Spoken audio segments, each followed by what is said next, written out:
Hi, boys and girls. Mrs. Sewell here with a very important book. It's a book about rules. Sometimes rules are hard to follow, but this book shows us why rules are important and how they help keep people safe and healthy and happy. It's titled, But Why Can't I? A book about rules, and it's written by Sue Graves and illustrated by Desideria Guicciardini. And remember, boys and girls, this is a story to read with your teachers or your parents at home. There's a lot of great questions that you can be asked and be talking to your family members about this book with. So let's get started. But why can't I? Jenny came to look after Noah and his sister Rosie. Mom told them the rules. They had to go to bed at 7 o'clock. They had to listen to Jenny. They had to follow the rules. But Noah said rules were silly. Jenny took them to the park.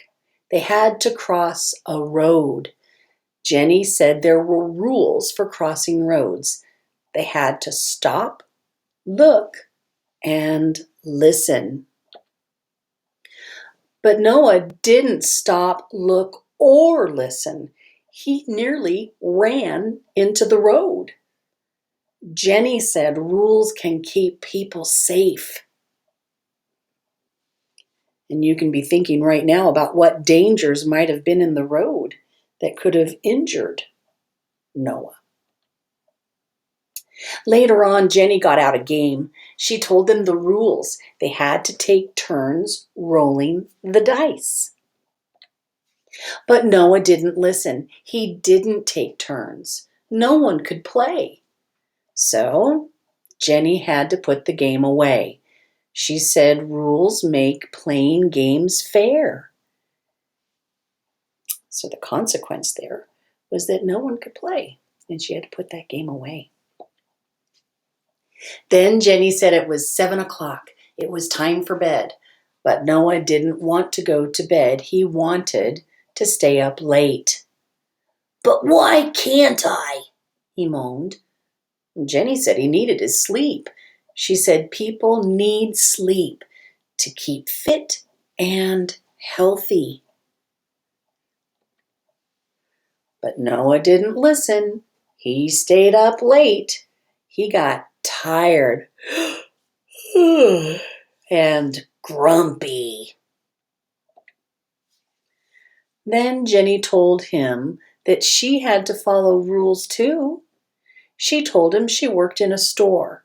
The store had lots of customers. It was a great place to work. But she had to follow the rules.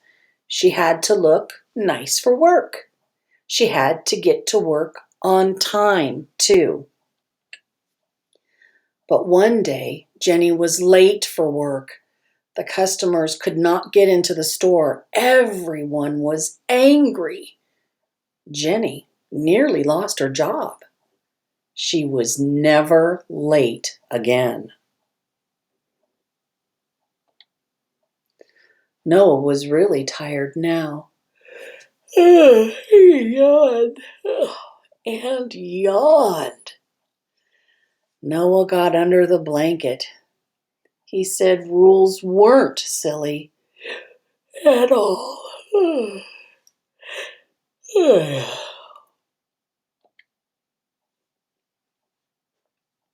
This is the portion of these learning stories, boys and girls, where we're going to take a look at the illustrations and we're going to see if we can figure this out.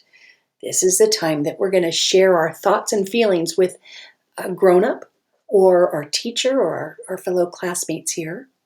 Look at illustration number 1 and 2. Can you tell the story of Emma dropping her drink can on the path? Look what the consequence of that is. Look at illustration 3 and 4 now. How do you think the boy who tripped felt? Why do you think Emma should use the recycling bin? Rules are there to keep us healthy and safe and happy. And our actions do have consequences, boys and girls. That's why we should always make good choices. And this is a very, very good and important part of these special learning books. These are to be used by the grown-ups around you. So parents, please take time to pause the video and really look at the notes about sharing this book. There's great questions, great conversation starters for your family as well as teachers. This is a great portion of the book to give you ideas on how you can approach your class and how you can open up dialogue with your students. So I'm just hopeful that you all enjoy this book and get a lot out of it. But why can't I? A book about rules and why they're important to help keep people safe, healthy, and happy.